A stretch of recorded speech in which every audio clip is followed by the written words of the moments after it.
তরকারি কাটে দরকার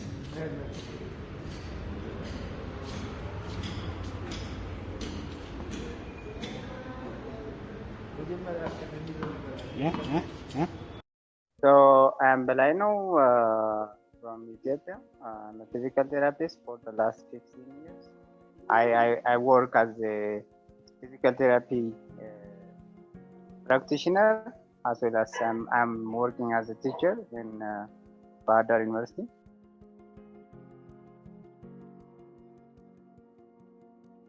When you join the work environment, you will see a lot of difficulties, you will face a lot of challenges. And one of the challenges was treating disabled individuals.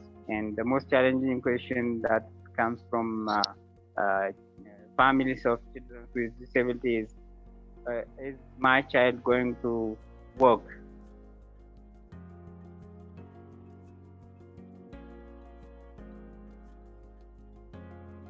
We find the child under a locked door, and when we find the child, he was sleeping on the side, on the ground, on the mud ground. He has different. He has a lot of lines on his eyes. You know these white lines when you cry a lot. He has different tear marks in different directions. That shows me he was crying the whole day in different positions. I was wondering how one father can leave his child for the whole day without food, and the child is not helping himself, not moving at all.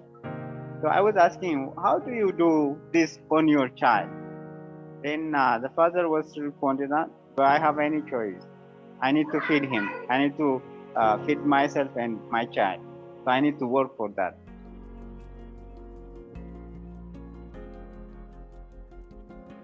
She's 11 years old girl. So we find her in under locked door, but the caregiver was the grandma, and we find a very beautiful 11 years old girl. I can't forget her face. How we find them in a locked door with a poor attitude, poor awareness. I was asking the grandmother why she locked her, but she was saying she locked the child because there's no one who take care of the child.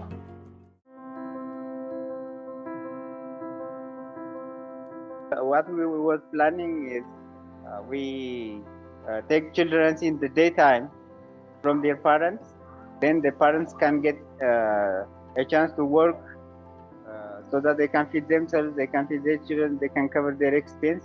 Then in the evening, they can pick their child from the center. These are the first ones that I didn't remember. I didn't forget. They need physical therapy, and physical therapy makes a huge difference.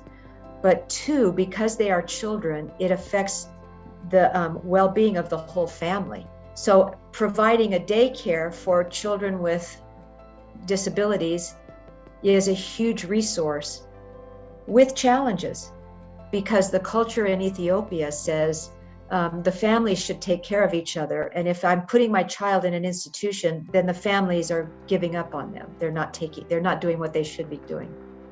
And so that is a challenge on how to provide an important resource that helps the families without insulting the families and saying, you're not doing it, so we're going to take the child away. She visited our clinic because of Guillain-Barré syndrome disease. It's a neurological disease that attacks the nerve. So she was depressed, hopeless when she visited our clinic, but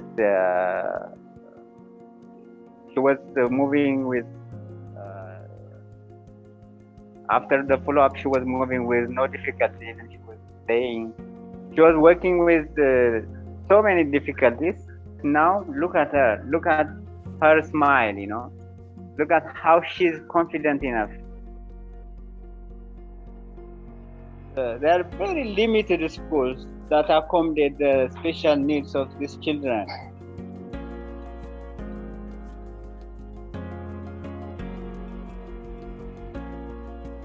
he visit our clinic with 2 crutches and difficulty of walking. When we found him, he was sustained a car accident. In the car accident, he got fractures, and he visited our clinic with wheelchair.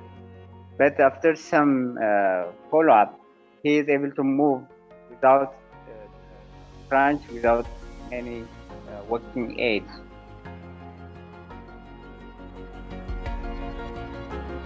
Dr. Mohammed was a dental doctor. One day when he came to visit his family, he get a road traffic accident and he broke his 2 legs. He has very complicated surgeries. He spent on the bed for 2 months. So when he came to my clinic, he was so depressed and frustrated. Even he was asking me whether he is able to work or not in the future.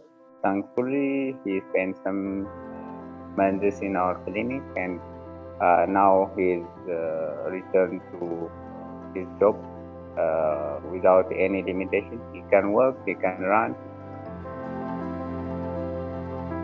One is the importance of physical therapy for health for all people, and that Ethiopia is relatively new in establishing physical therapy access for people in Ethiopia.